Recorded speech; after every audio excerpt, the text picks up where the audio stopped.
Attack, Secretary Rubio blasts CBS in live interview. Keeping you informed and engaged, now more than ever. This is Sekulow. We want to hear from you. Share and post your comments or call 1-800-684-3110. And now your host, Logan Sekulow. Welcome to Sekulow. We got a great show lined up for you today. Hope you had a good Monday so far. Will Haynes is joining me in studio. Jeff Balaban from ACLJ Jerusalem, and actually former CBS News executive. I know we don't talk about that much, but we're bringing him on today to talk about the news that came out over the weekend. I guess it was just yesterday. Secretary Rubio was on CBS News, and an incredible moment happened with Margaret Brennan. Another moment. I know you may say, hey, is this a replay? Is this what we're talking about back from the Vance days? No. This is brand new. And this was a conversation between Marco Rubio, again, and Margaret Brennan. She's talking about, if you hear it, Will, they can give some context before we actually play the clip. She's talking about J.D. Vance making an appearance in Germany at a conference. That's right. He was at the Munich Security Conference, and he had strong words, actually, for European leaders in attendance, blasting them for censorship, limiting of free speech, and really saying that there was a threat from within, not external actors, but a threat from within against the shared values that America has with Europe. And that got a lot of pushback from more of the progressives within European society. And then Margaret Brennan was asking Secretary Rubio his thoughts on this yesterday morning. Let's go ahead and play bite. Sorry, I jumped the gun. You got to build up to this. Sorry. Because this, again, is Margaret Brennan saying, okay, here's some thoughts before. And she gives sort of a leading question, a question to try to, almost a gotcha moment, to try to get some sort of stumbling. But the problem with the press right now is they really don't know the facts. They really don't know what they're talking about. And I think it's very, very clear that Margaret Brennan from Face the Nation maybe didn't spend a whole lot of time in social studies, didn't spend a whole lot of time in history class, because we're talking about things that are under 100 years old. This was happening in many people that are still alive's generation. So let's hear her thoughts on Germany, and then you get to hear Secretary Rubio's response. Well, he was standing in a country where free speech was weaponized to conduct a genocide. And he met with the head of a political party that has far-right views and some historic ties to extreme groups. The context of that was changing the tone of it. And you know that the censorship was specifically about the right. No, I have to disagree with you. Free speech was not used to conduct a genocide. The genocide was conducted by an authoritarian Nazi regime that happened to also be genocidal because they hated Jews and they hated minorities and they hated those that they had a list of people they hated, but primarily the Jews. There was no free speech in Nazi Germany. There was none. There was also no opposition in Nazi Germany. They were a sole and only party that governed that country. So that's not an accurate reflection of history. Yeah, not an accurate reflection of history, as again she claims that free speech is what was weaponized, Will, to conduct the genocide of Jews during the Holocaust in Nazi Germany. The foundation of it, not exactly accurate. The free speech is where things land. And, of course, again, trying to tie whatever the conservatives are doing in America. I feel like the Nazi term had finally calmed down, and now we clearly see it being rigged back up. That's right. They're trying to find any way they can to use this as slander against the administration. But you also start to think, why is someone who enjoys the freedom of the press under our Constitution going after the freedom of speech that's in the very same amendment under the Bill of Rights that protects her job, allegedly? When you start looking at this, it doesn't make sense, but we're going to dig more into it in the next segment. Yeah, absolutely. Give us a call if you have thoughts on this as well. 1-800-684-3110. 1-800-684-3110. Make sure you're sharing this with your friends. Hit that subscribe button because we got a packed show. As I said, Jeff Balaban's going to be joining us, a member of our team from ACLJ Jerusalem, but also a former CBS News executive. You also may have seen President Trump yesterday taking laps in the Beast at the Daytona 500. Maybe they'll go after him for that. They're like, historically, NASCAR has been known for not great things. Of course, now the Great American Race. What'd you think about it? 1-800-684-3110. We'll be right back.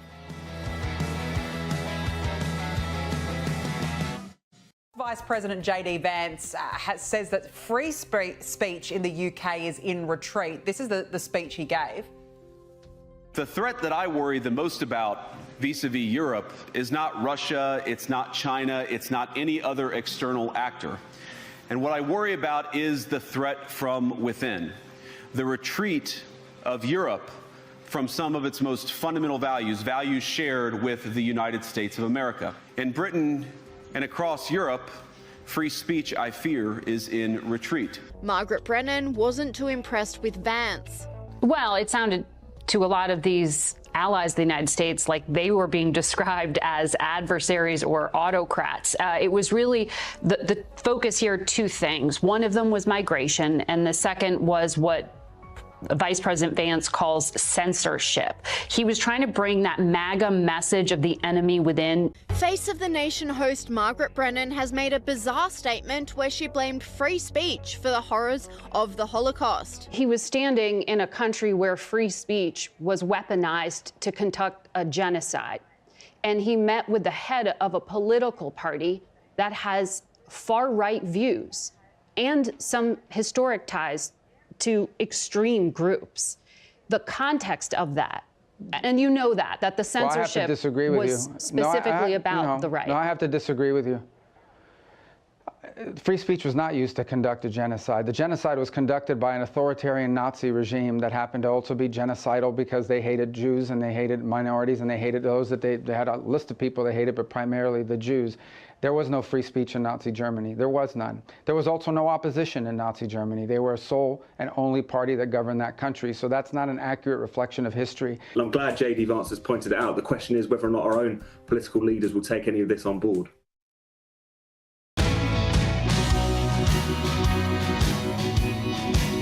Welcome back to Sekulow. Again, we're going to take your calls at 1-800-684-3110. Of course, the top topic we are discussing is Margaret Brennan from Face the Nation really leading in. I mean, if you look at the quote, she even says to Marco Rubio, she's like, you know that. You know that he met with extremist groups. You know this. And again, trying to get him to go, yeah, you know, you're right. But of course, he was able to call out Face the Nation because that's the kind of administration we have right now, this kind of strong leadership we have right now, that's not willing to take anything given from the mainstream media, make you admit to something you don't feel comfortable with or something that's blatantly false. Of course, we all know the history of Nazi Germany, where it came from, how it started.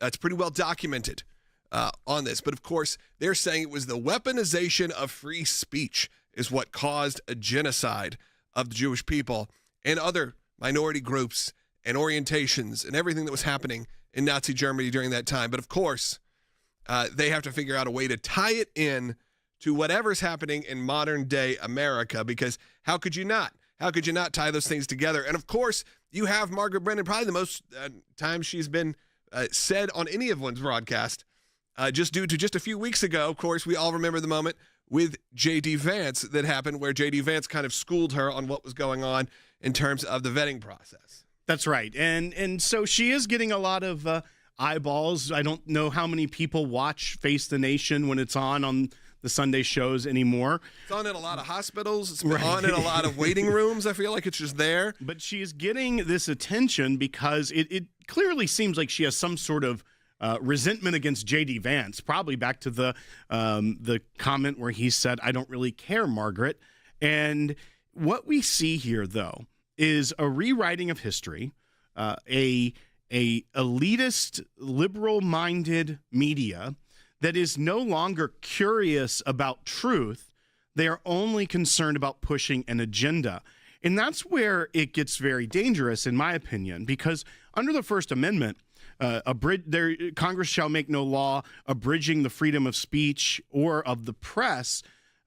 Typically, in a freedom-minded world, the freedom of speech of the citizens and the freedom of the press you can't separate. They're in the same clause under the First Amendment. However, our media, the mainstream media, the corporate media, is not acting like a free press. They are only parroting narratives that make progressives in this country happy. And so when it gets to things like a narrative about Nazism that they've come up with ever since the election, they're not going to let that go. So it should seem counterproductive for her to try to make claims like free speech gave rise to the Holocaust, when in reality, that she should be saying we need more speech to counteract hateful, dangerous speech, as those of us that are freedom-loving and First Amendment-loving Americans and organizations like the ACLJ that fight to protect the freedom of speech in the First Amendment, that's what we believe, but clearly not the media. Yeah, we should play these clips here in a second. We'll hear both of them. I also, this is not the rhetoric. Honestly, if you're a Democrat, you want people to be hearing right now. I actually saw a very interesting interview with Jon Stewart interviewing Jen Psaki this weekend. I know that's not exactly who you think I'll be listening to, but I'm always curious what everyone from all sides are saying. And Jen Psaki actually made a pretty good statement, specifically saying that the Democrats in the last election were kind of speaking from an ivory tower, were speaking down to a lot of people. She said that getting connected with Liz Cheney was a mistake, that, of course, she was happy that she endorsed her, but having her out there, having a leading Republican, plus a leading Republican with ties to the George W. Bush administration and with Dick Cheney, wasn't going to win over anyone. And some critical mistakes that are happening. And we kind of got to get it down. Now, look, I think you see that with President Trump appearing, like I said, even on the Daytona 500 yesterday, leading, doing what a lot of us would love to do if you were the president. That's, I think, the fun part about this presidency. It's a lot of the fun that you kind of like dream up when you're a kid. You're like, when I'm president, I'm going to take laps around I'm going to be the pace car at the Daytona 500. In my beast, in the big car. And, I'm going to have my granddaughter out there and waving to the crowd, and it's going to be a great moment. Of course, then the race was delayed for 7 hours, but that was beside the point. It happens. The crowd went nuts. It does. It rains in Daytona. Which is a great song. We need to write that country song. It rains in Daytona. It rains in Daytona. Someone make that while we're sitting here. Do it for yeah, us exactly. Later. It's just a sad song about NASCAR. Yeah. It always rains in Daytona. It's a heartbreaking song, really. Let's go ahead, though, quickly. We'll take a call, and then I want to play these clips. So for those of you just joining us, we can reset. Let's go to Phil, who is calling in Florida on line 2. Phil, you're on the air. Oh, yes, the point that they make, it's great that it is censorship that brought about the Nazis. It was not free speech. My great uncle, who was awarded an Iron Cross in the First World War, he went back there with his wife, which is my great aunt, and they were talking, and he was almost, if Hitler would have won that particular race, he would have been thrown in jail because one of those brown shirts who was a friend of of his sister, came and warned him that if that happened, get out of town and leave the country immediately.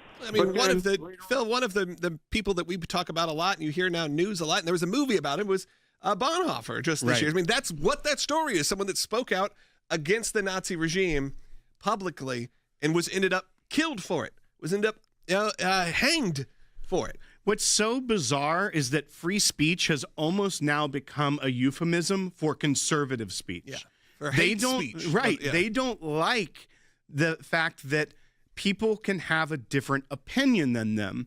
So they think the true free speech is only if you fit within their ideology. And they call everything else free speech that they don't like because they see it as dangerous, harmful to their ideology, when instead of having robust discussion about differences and moving forward, you have them just blasting it and then try to spin up a weird tale that free speech, which they mean hateful speech, is what caused genocide in the Holocaust. But in reality, there was no free speech. There was no free press in Nazi Germany. Let's run it back. Let's play the clip again. This is just from yesterday. This is with Margaret Brennan on Face the Nation, talking to Secretary Marco Rubio about J.D. Vance's trip to Germany. I want to make sure we have some context when you lead into this. I know some of you have seen this already, but a lot are just joining us right now. We can tell with the numbers. So I want to make sure you're properly set up. So let's do this bite two. Well, he was standing in a country where free speech was weaponized to conduct a genocide. And he met with the head of a political party that has far-right views and some historic ties to extreme groups.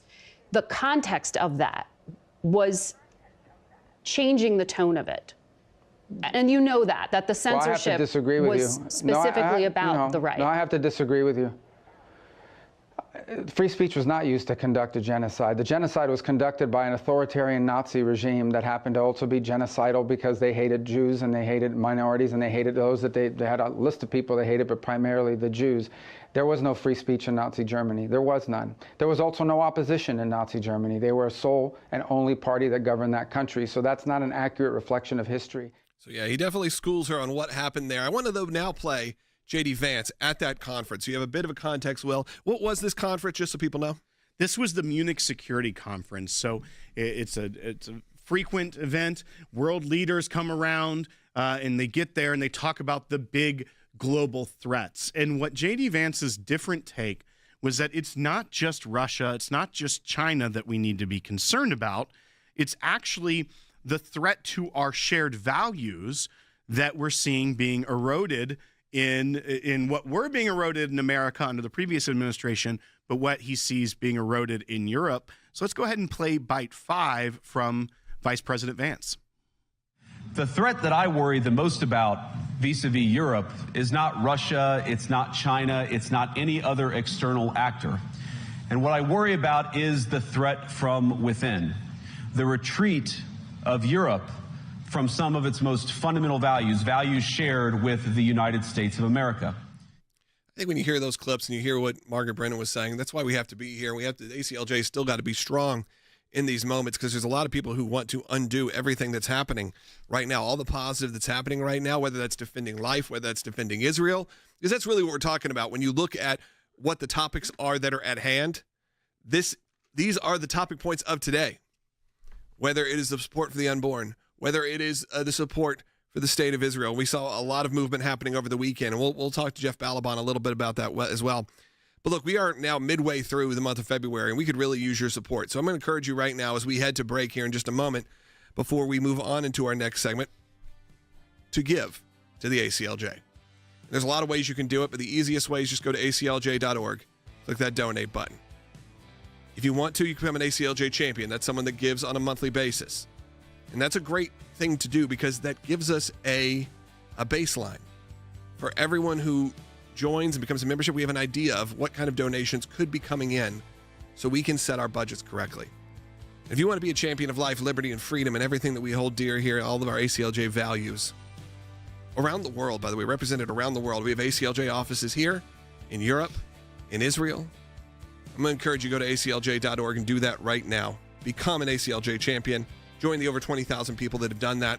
It really, really helps us out. So do it again at aclj.org. We'll be right back.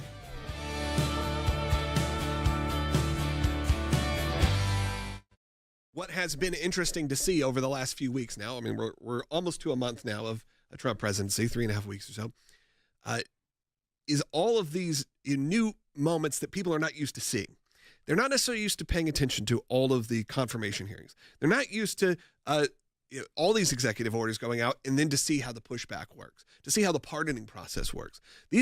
A lot of this is new to a lot of Americans, and it's not unlike Elon going through and saying, look at all of the waste. It's similar in to say, look at your law, your government at work in terms of the judges and the legal system.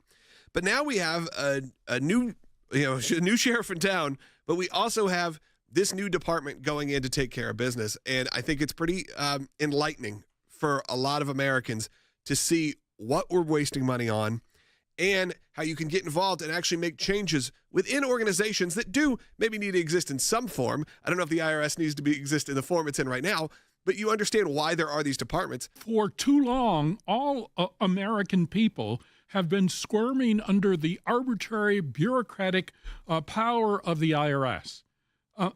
America's most feared agency has been the IRS.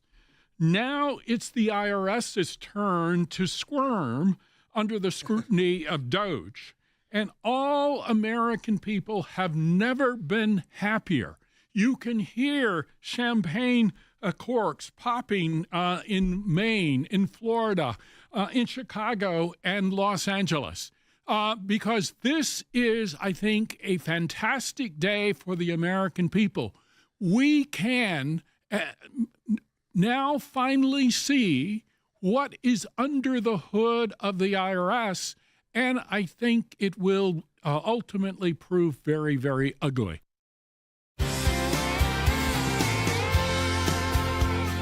Welcome back to Sekulow. Before we move on to another topic, and we'll come back to this one as well, I wanted to take the calls that are coming in about it. Of course, we were talking about that moment with Margaret Brennan and Secretary Rubio, where she claimed that the Holocaust and the invasion of Nazi Germany was due to too much free speech. Let's go to Gene in Nevada on line 1. Eugene, you're on the air. Hey, I just wanted to, I was observational on watching that interview. One thing was clear that Margaret Brennan, you could see her body language is just seething whenever she interviews anyone from the Trump administration or any Republican office holder. But it was amazing the way she segued into the Nazi analogy when interviewing Secretary Rubio. And this is their stock and trade now. They pull out the Nazi analogy. They've done it the entire presidential campaign and everything else. It's just a sad state of affairs for CBS News. It's now a basket case journalistically. Yeah.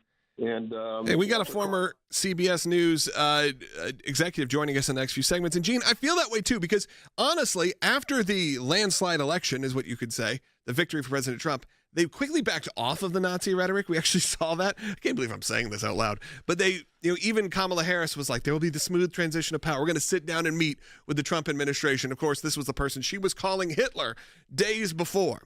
So if you really believe these people were Nazis, you wouldn't go, okay, we're just going to sit back and meet with them. That's how we're going to do it.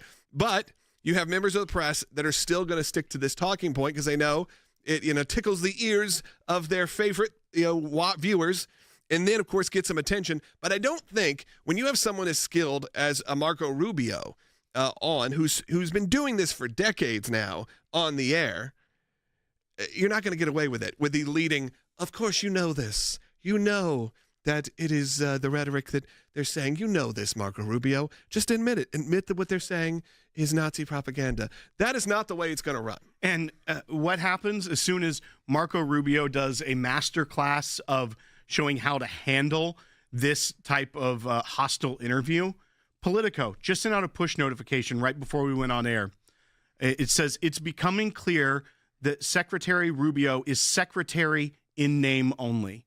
And then it goes on to say that he's reversed a lot of positions, so clearly he's just a puppet of what he used to be when he was senator.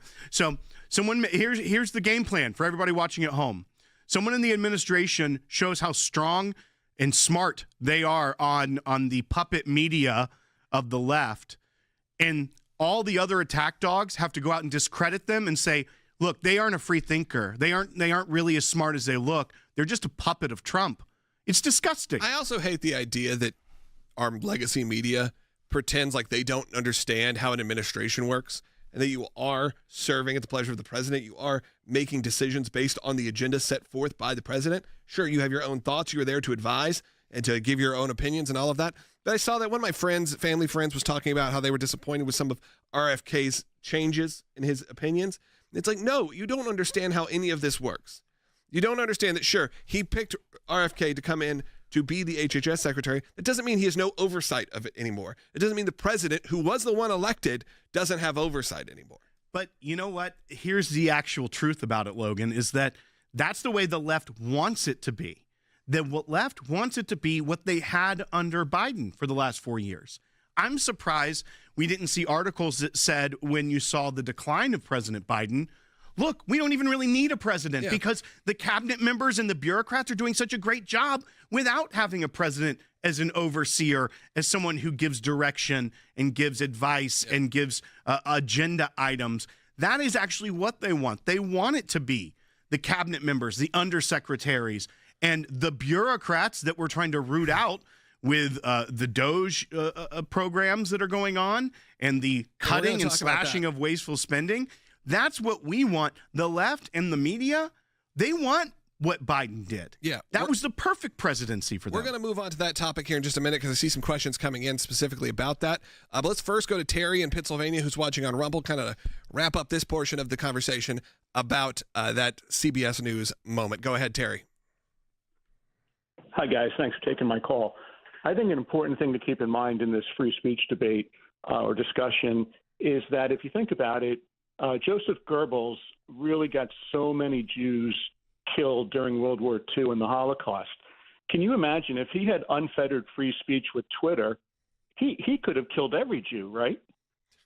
I'm not sure where you're going with this, Terry, but I do understand the thoughts of saying, this is the free speech is not what caused this. Right. Yeah. It's he's basically pointing out the absurdity of Brennan's comment. Right. That if it was the free speech is reality, what caused it. because we didn't have more free speech in Nazi Germany, they were limited in their capacity. That's the absurdity of it. Is And that look, in reality it was authoritarian dictatorship that controlled media, controlled speech, and had a genocidal, hateful ideology that wanted to do nothing but kill Jews. And I got to say, Terry, I appreciate you watching. I appreciate you watching on Rumble. That's why it's important. Look, I have no interest in Rumble. I mean, I love Rumble. They're great. They've been awesome to us. We've worked with the movies. But, I'm not an owner of Rumble. Maybe a little bit of stock. They provided a free speech platform when free speech was really under attack. Now we've seen big tech have to back off of that. Be a little bit more open to these conversations. We even saw YouTube putting out statements saying, hey, you guys can talk about abortion now, positive, negative. You can actually have those discussions again. Because we saw such a clampdown on free speech for so many years. So I want to give a shout out to our friends at Rumble, to Chris and Claudio and that whole team, because they took a risk and have had some consequences based on that risk to make sure there is a free speech platform that's available to thousands and thousands of people. So if you watch on Rumble, I wanted to say thank you because it is important. I do see some comments coming in, Will, people saying, please, Logan, never do your Margaret Brennan impression again. So I will never do that again. I take feedback. Unlike some people, I take feedback. That feedback said, don't do it again. But don't let that commenter limit your free speech. If you want to do the Margaret Brennan impression, Logan, you are free to do it. Now, there could be consequences of your speech. I got to play it back and see how I did. People not watching anymore. I'm not that familiar with her work, though, so that's sort of the problem. Maybe my impression is just not quite there yet. We're going to move on and talk, Will, about what's going on with spending. We got a second half hour coming up, and I think you're going to want to stay tuned. It's a very short break that's about to happen. Let's go quickly take Ida. And Ida, you're going to set up our next segment for us. Ida, go ahead. Yes. I'm just curious.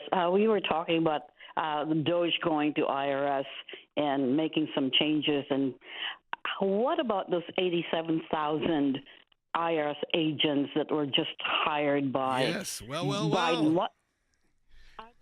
There is some interesting news on that, Ida. And one is that there's as many as 15,000 IRS employees that were on a provisional basis that they will be terminating. So there's 15,000 out of your 87,000. There's also news that Homeland Security, so Secretary Noem, has requested IRS agents be deputized to use in the crackdown on illegal immigration. So some of them may keep their job, but instead of auditing American taxpayers, they're going to be auditing the border. All right, we are going to continue on that conversation because there's also some pretty alarming facts coming out. We're finding out how we are treating our own, not just veterans, but how we are treating our active duty military. You may remember a few years ago, we discussed the fact that they were sending our active duty military on food stamps. And we said, you know what? If government spending is going anywhere, maybe it should be funding, the health and wellness of our troops. Maybe that's one we could all get behind. Well, there's some kind of more news that has come out of that type of subject. You're not going to want to miss this. Prepare to be outraged. We'll back for the second half hour of Sekulow. Make sure you get us on your, whether you're watching on ACLJ.org or on YouTube or Rumble. We are there broadcasting live every day from 12 to 1 p.m. and, of course, archived later on the ACLJ podcast. We'll be right back. Welcome to the all-new ACLJ app. Expert analysis and insight big tech can't censor. Customize your news and get real-time alerts on the issues you care about. Advocacy is now at your fingertips. Take action, make a difference. Support the causes you care about with just one tap. Be the first to know. Breaking news alerts sent straight to your inbox. Everything you need, all in one place. Stay informed, stay empowered. Download today. We are so excited to announce the ACLJ's brand new app, completely redesigned to provide you with the best tools available to partner with us at the ACLJ. You can watch the daily Sekulow program, Sign the petitions, customize your ACLJ membership experience, donate with the click of a button, and receive up-to-the-minute critical updates that the mainstream media can't censor. Just scan the QR code on your screen or go to your phone's app store, search ACLJ, and click install. It's that simple. Keeping you informed and engaged, now more than ever. This is Sekulow. And now your host, Logan Sekulow. Lines are open for you at 1-800-684-3110. Again, 1-800-684-3110. Will, I know we wanted to discuss, some people are joining us about the situation with Secretary Rubio. We've discussed that for the last half hour. We're going to get back to that with Jeff Balaban coming up in the next segment. He was a former CBS News executive. He can give you exactly how things run there and what happened. Will, I wanted though to briefly pivot because you were blowing up with text messages because of some news that came out. And again, it's sort of the egregious nature of what's happening and when the dollars and cents are getting exposed. That's right. This is a story that came out of military.com. They cover basically everything that goes on in the armed forces. It's a news site. There was a story that came out, and here's the headline. Over $151 million taken from soldiers' paychecks for food costs spent elsewhere by the Army. Basically, when you break it down, if you live in barracks or on base, they automatically deduct basic allowance for subsistence payments, $460 a month, automatically taken out of enlisted soldiers' paychecks. They only make about $30,000 a year. So when you break it down after taxes and this separate tax on the soldiers, they're only walking away with less than half of their paycheck. But here's the real egregious problem. One, it's egregious that we're only paying enlisted soldiers $30,000 a year, and then we're charging them for their food. Yeah, taking back. That's already absurd that the United States of America is doing that when we have an $800 billion defense budget. But you go down, and it shows that they weren't spending all this money. That when you look at the bases that were analyzed, Fort Stewart in Georgia, they collected $17 million from their soldiers and only spent $2.1 million on food. Fort Drum in New York, $18.2 million collected, money spent on food, $3.9 million. And it goes down the list. Fort Carson in Colorado took $22 million from soldiers, only spent $5 million on food. And they even had food shortage problems at Fort Carson. We're going to put up on screen for you watching. Here's what they served some soldiers. That's lima beans and toast because they were having food shortage problems. You wonder why there's a recruitment problem with our United States military? It's because we are stealing from enlisted soldiers. And what did they do with the surplus? So let's see, at Fort Carson, when they were just feeding them lima beans and toast and only spent $5 million of the $22 million collected, they return it to a general fund to be spent elsewhere by the Department of Defense.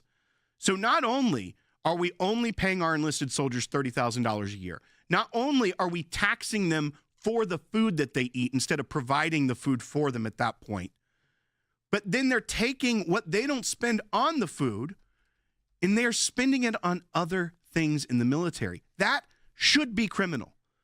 It is definitely waste, fraud, and abuse. And if you think that the Department of Defense is the only executive branch or only branch of the government that is operating this way, then you're wrong. This type of shenanigans are taking place across the board. But how can we as a country look ourselves in the mirror and be okay with this going on? We can't. We got to figure out a way to help in these situations and what we can do and how we can pressure the government. Because when you have our most valuable players, if you will, most valuable Americans, our American military out there and given lima beans and toast like they're in the wartime from 100 years ago, as it looks like. I mean, it looks absolutely ridiculous as this is what we've done. When we know where wasteful spending is happening, we know where costs are being cut. It seems like the American military is always the one who takes the hit in this. And as you said, they only get paid $30,000 a year. Then they're deducting hundreds of dollars for their food.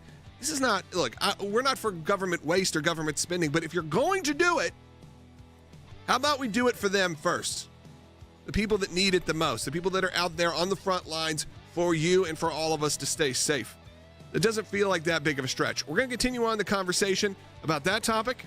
I'm sure a lot of you have a lot of points of view. We've got a lot of military who listen. 1-800-684-3110.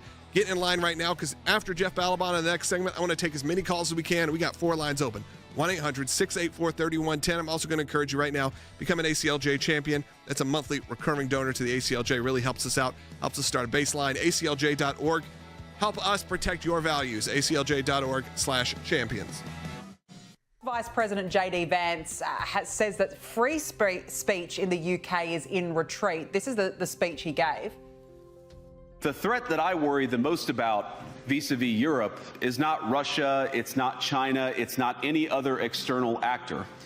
And what I worry about is the threat from within, the retreat of Europe from some of its most fundamental values, values shared with the United States of America. In Britain and across Europe, free speech, I fear, is in retreat. Margaret Brennan wasn't too impressed with Vance. Well, it sounded to a lot of these allies of the United States like they were being described as adversaries or autocrats. It was really the focus here, 2 things. One of them was migration, and the second was what Vice President Vance calls censorship. He was trying to bring that MAGA message of the enemy within. Face of the Nation host Margaret Brennan has made a bizarre statement where she blamed free speech for the horrors of the Holocaust. He was standing in a country where free speech was weaponized to conduct a genocide. And he met with the head of a political party that has far-right views and some historic ties to extreme groups. The context of that, and you know that the censorship I have to disagree with was you. specifically about the right. No, I have to disagree with you. Free speech was not used to conduct a genocide. The genocide was conducted by an authoritarian Nazi regime that happened to also be genocidal because they hated Jews and they hated minorities and they hated those that they had a list of people they hated, but primarily the Jews. There was no free speech in Nazi Germany. There was none. There was also no opposition in Nazi Germany. They were a sole and only party that governed that country. So that's not an accurate reflection of history. I'm glad J.D. Vance has pointed it out. The question is whether or not our own political leaders will take any of this on board.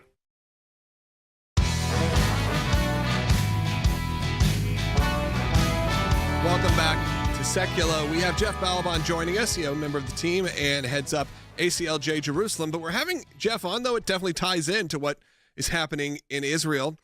Because, Jeff, a lot of people don't know your history in the world of business news and of what's going on. And you were really a high-level executive there at CBS News, where this moment happened. And before we get to you, Jeff, I think we got to reset it for people who are just joining us right now. Let's play that clip one more time. This is the clip again from Face the Nation just yesterday. Take a listen. Well, he was standing in a country where free speech was weaponized to conduct a genocide. And he met with the head of a political party that has far-right views and some historic ties to extreme groups. The context of that was changing the tone of it. And you know that the censorship was specifically about the right. No, I have to disagree with you. Free speech was not used to conduct a genocide. The genocide was conducted by an authoritarian Nazi regime that happened to also be genocidal because they hated Jews and they hated minorities and they hated those that they had a list of people they hated, but primarily the Jews. There was no free speech in Nazi Germany. There was none. There was also no opposition in Nazi Germany. They were a sole and only party that governed that country. So that's not an accurate reflection of history. And you have those kind of moments that happen. And again, Jeff Balaban's joining us. You know him on this broadcast, the head of ACLJ Jerusalem, but Jeff was the senior vice president at CBS and head of communications of CBS News. So someone who knows the insides of what happens in these kind of news bureaus and how this is all taken. Jeff, I'd love to get your thoughts. Well, it's not as though CBS News was ever a right-wing news organization. Even when I was there, CBS News leaned left. And I would say leaned profoundly left. But what's happened since then, I know that they really, like many places in corporate America, they imported what's a DEI mentality. And a colleague of mine who was also at CBS at the time I was there has written about this because he was there after I left, that things went from bad to much, much worse. And on this specific issue, let me be very clear. It's not only that it wasn't free speech, it was worse than that. What Brennan's really showing is the danger of a media that aligns too closely to a political agenda, because that's what we really had in Hitler's Germany. What you had was a media that was not free at all. It was a media that just was lockstep and under the thumb of a totalitarian regime. And they used the media to demonize different peoples, including the Jews, to the point where it became acceptable to exterminate those people. And so it's not free speech. It is a media that is used by a totalitarian regime. And unfortunately, Margaret Brennan gets it exactly reversed, and it's very unfortunate. And I'm actually ashamed for CBS News, and I'm not sure if there's been a sufficient response from CBS News directly for this statement. It goes against everything that any journalism organization should stand for in the United States of America. Well, and Jeff, as I like to point out here at the ACLJ, we do stand for true free speech and true freedom of the press, the First Amendment. These things are very important to our republic. But when you look deeper at what Margaret Brennan is saying there, it almost becomes clear that this Orwellian wordplay that's been taking place with progressives for decades, but even more recently with the rise of combating misinformation and things of that nature, that she's using free speech as a euphemism for either conservative speech that she likes to equate with Nazism, because that's what we saw during the last election cycle, or just a euphemism of all hateful speech. That even using free speech isn't true what she's talking about. She is talking about speech she doesn't like, which in reality, that is the point of the First Amendment, is that people are going to say things you don't like. And what is your best weapon against that? More speech. But they should be concerned about cracking down on free speech, because their very liberty as a free press should be determinative about protecting that First Amendment. Am I wrong on this? No, you're entirely right. And not only is my background in media, my background is as a lawyer, and obviously at ACLJ, we work in this space very much. And so the liberties, you can't segment out one of the Bill of Rights and take it out of its context. The Bill of Rights is the DNA for a free America. It's a DNA for the greatness of America. And what they've done is, yes, they've subverted the meanings of words. That's why they say speech is violence. And now free speech is becoming a tagline. And it's not just the media who are doing the opposite of their jobs. They're becoming lackeys of a political agenda. You look at the judges that the left has appointed, Democrats have appointed. The judges are also talking about the Constitution the way Democrats in Congress talk about the Constitution, as though it's getting in the way of America being great, as opposed to it's the last line of defense for our society against the ravages of totalitarianism. So this is the exact opposite. You're right, William. They're using words to mean they're opposite, and they're trying to take everything that's good and turn it into evil. And it's extremely dangerous. Yeah, absolutely. Phone lines are open also for you. If you feel inspired after hearing this from Jeff, I want you to call in at 1-800-684-3110. And in the next segment, we'll take some more calls. But Jeff, I think that's why it's also important that there is alternative media options like what we do here at the ACLJ. It's what we do on the Sekulow broadcast, because we can get worldwide with our shows. We can go anywhere in the world if you have an internet connection, as long as the government allows it in the area, which, most areas they do. There's certain specific countries that don't. Of course, we need to fight against that. But in areas where they have some sort of free speech, we're able to be there because you hear this kind of rhetoric coming out of, you'd say, the mainstream media, the legacy media. And now we're finally having an opportunity, as those of us have been creating alternative media for years and years and years, to make a big impact. In the work of the ACLJ, that has been a huge arm of it. That's why we have people like you, Jeff, who are not only legal experts and can run things like ACLJ Jerusalem, but also have a background that's incredible in terms of media. When I'm looking into our control room right now, there are people who have worked on Fox News, who've worked on CNN, who've worked on some of the biggest shows on the planet. And we're able to recruit this incredible team to put together these shows because we know how important it is to have a media outlet you can trust. 100%. The part of the when the world went nuts about, the left went nuts when Elon Musk bought Twitter, is because Twitter's being used just to promote a certain kind of speech and tamp down other speech. Now, while it's true that more free speech means more obnoxious ideas, you can't have a government deciding which ideas or beliefs are permissible. That's the heart of freedom, is that you should be allowed to have your ideas and speech. And the only way to get to a free society is to allow for people to have a marketplace of ideas. That's the big concept. And instead of shutting it down and saying, we are incredibly tolerant of every idea that's exactly our own, which is really what the left does. We are, you're intolerant if you disagree with us. We are tolerant because we allow everyone to agree with us. And so the advent of these kinds of media and the democratization of media outlets like ACLJ, and of course the show is an essential part, just like the legal activity, just like the diplomacy that we do. The show is an essential part of communicating the truth to Americans. And if you're one of the thousands of people watching right now live, or then the hundreds of thousands that watch later on, whether on the podcast feed or on YouTube or on Rumble or ACLJ.org, I encourage you right now, when you're considering making a donation, know that it goes to fund this show as well. It's a hard thing to fundraise on, I'll be honest, when we tell people about this, because I don't think you understand the scope of what we're doing here. I always say, I wish I could turn the camera around. You could see this incredible team, because we put together a top-notch team that could put on an incredible show for you each and every day. And this show is obviously to, as we say in the beginning, to inform and engage, to get you activated, to give you the tools to be able to go and defend yourself as well, or to be there for you when you need us. So I encourage you, when you're considering, maybe I don't care that much about the legal side of the ACLJ. Maybe I just like the show because it keeps me updated. I like them as my news source. That's a great way to support the work as well, because we are not funded by major sponsors. We are only funded by individual donors who give.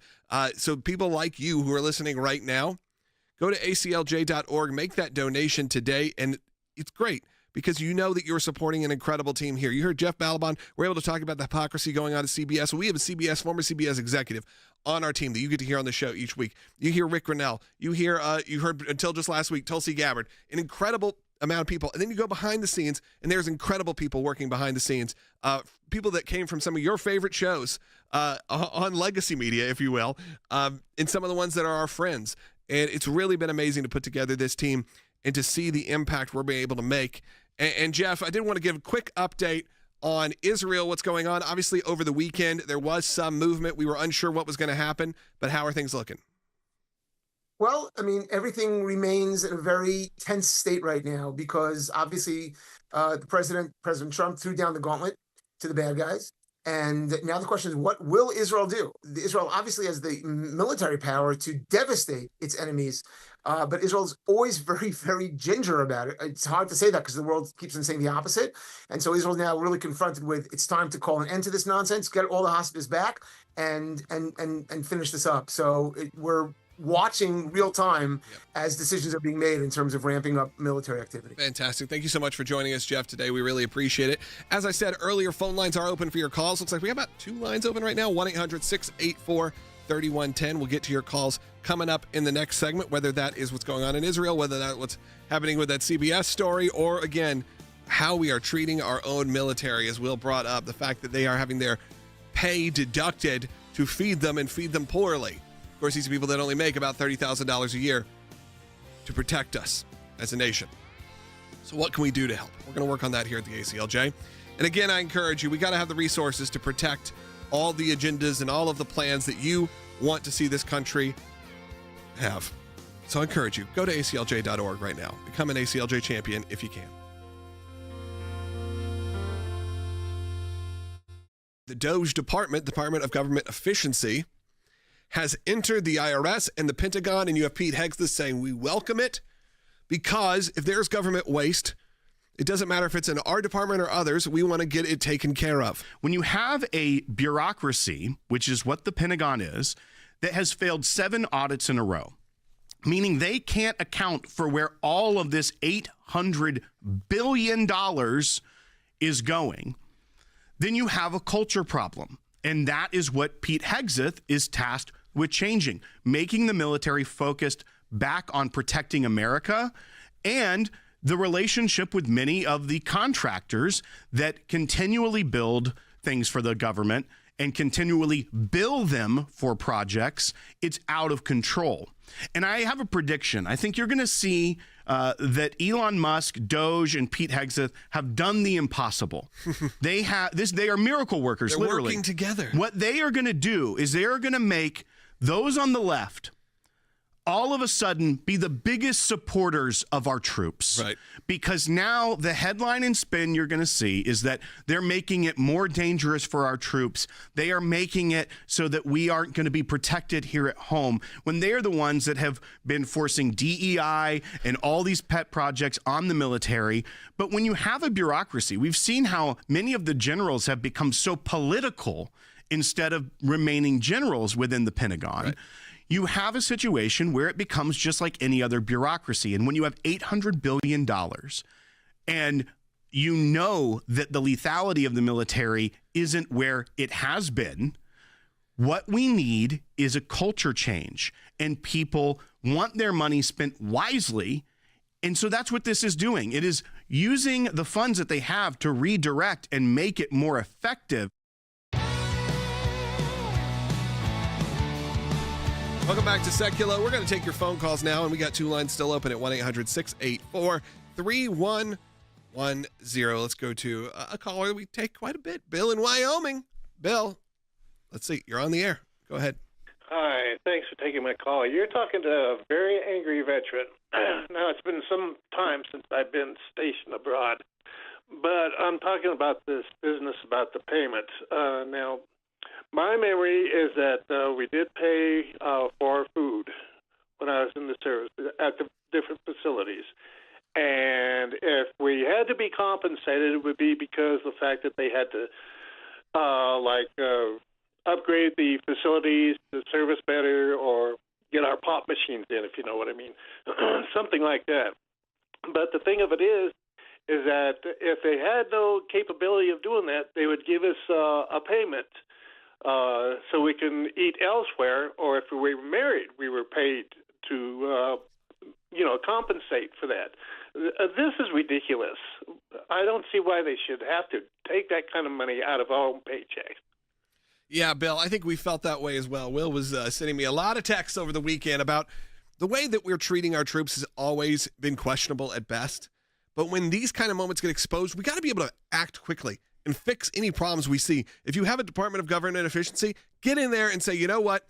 We know we want to cut spending, but there are some places where spending is okay. And maybe we can allocate enough funds to feed our military instead of all of the craziness that's happening all around the world that we're funding. Well, and reality is, if you're our age, many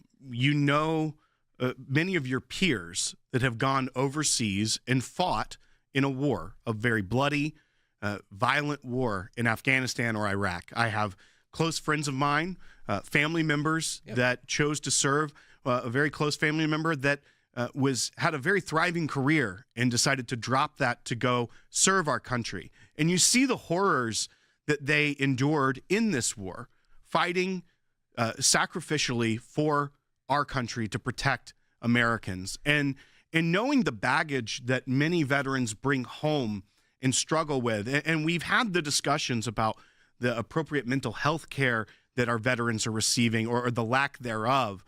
And just to see that it's not even the veterans that they're leaving behind. They're forcing the low-level enlistees to pay automatically deducted $460 per month out of their paycheck that is then gone to allegedly feed them.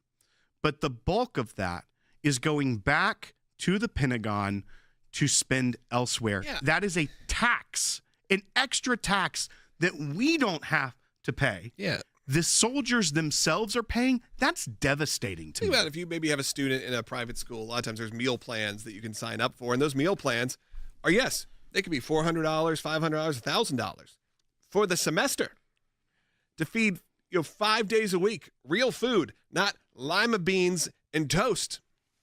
So you know that those funds are being misused, because you could be able to do a similar situation. By the way, I think we should just be able to cover it. I think we should financially say, as taxpayers, there are things taxes should go to. That's one of them. Easy. I don't think you'd have a lot of pushback on that. And if you did, then maybe you need to question some of your elected officials. Because if we're going to have any government spending, which of course you're going to, that's one of the top ones we should be doing. Phone lines are open. This is kind of your last chance to call in. 1-800-684-3110. 1-800-684-3110. 10. If you're watching online right now, thousands of you are. I'm going to encourage you, if you're brand new to YouTube or Rumble, hit that subscribe button. It really does help us out a lot. Over 465,000 of you join us on YouTube alone. So know that you're making a huge impact and difference. If you're brand new and you're not really feeling like donating yet, you want to get to know us, it's a great way to support the work, support what we do here, support these kind of messages, help it get into the algorithm for other people. Subscribe now on either YouTube or Rumble. Let's go ahead and take another phone call. Chuck's calling in Virginia on line 1, listening on ACLJ.org or watching on ACLJ.org. Great place you can do it, or you can get the new ACLJ app. I see some people in the comments talking about the app. It's available right now in the App Store. Chuck, you're on the air. I'm a Cold War vet. I did 11 years in the Army. I was a dining facility officer twice, both Thank you. CONUS in the United States and in Germany. And what you see on that plate is a failure, an absolute failure of the chain of command. The only way that should ever have occurred is if they're in a wartime constrained environment. Yeah, exactly. If you thought this was in, a tent somewhere in a situation where they had limited rations and everything like that. But no, you could see this is like on a tray in a cafeteria. That's right. And Chuck, that's in the United States. That's on Fort Carson in Colorado. It's not even overseas where maybe they had some disrupted supply chains. Go to the grocery store. That is here in the United States. And it makes it even worse. Not that they were over budget. It's the fact that that base itself collected in the last fiscal year $22 million from soldiers and only spent $5 million of it. Specifically for this? Specifically from that paycheck system, they collected $22 million and only spent on food $5 million of it for the soldiers. And when you take the top line number across the bases that were analyzed, it's not every base, $151 million that were taken from soldiers were spent elsewhere. That is unfathomable. That is a huge failure. And once again, it's why such change has been called for from the Trump administration, from Secretary Pete Hegseth, and from agencies like DOGE, is to get this fixed.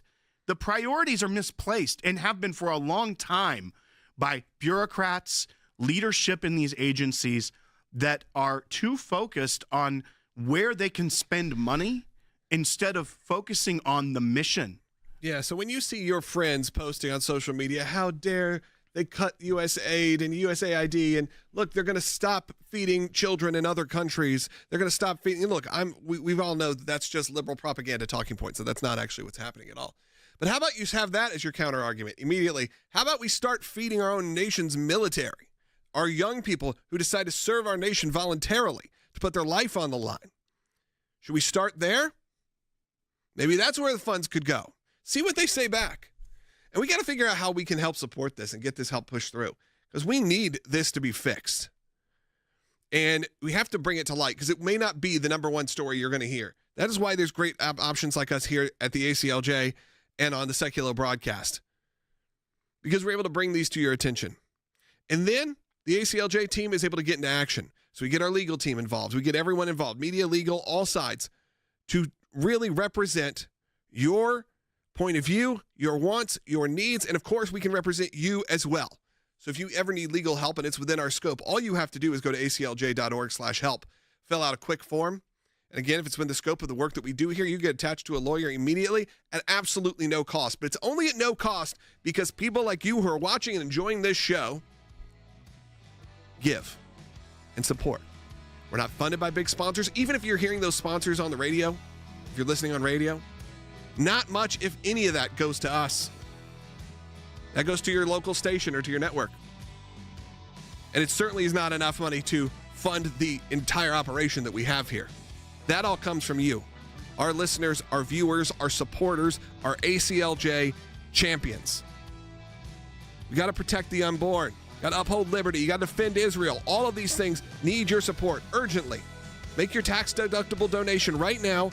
And if you can, I encourage you, kick off February, become an ACLJ champion, say, hey, I'm going to give monthly on a recurring basis. Of course, you can cancel at any time. But do that on aclj.org or scan the QR code, and we'll talk to you tomorrow.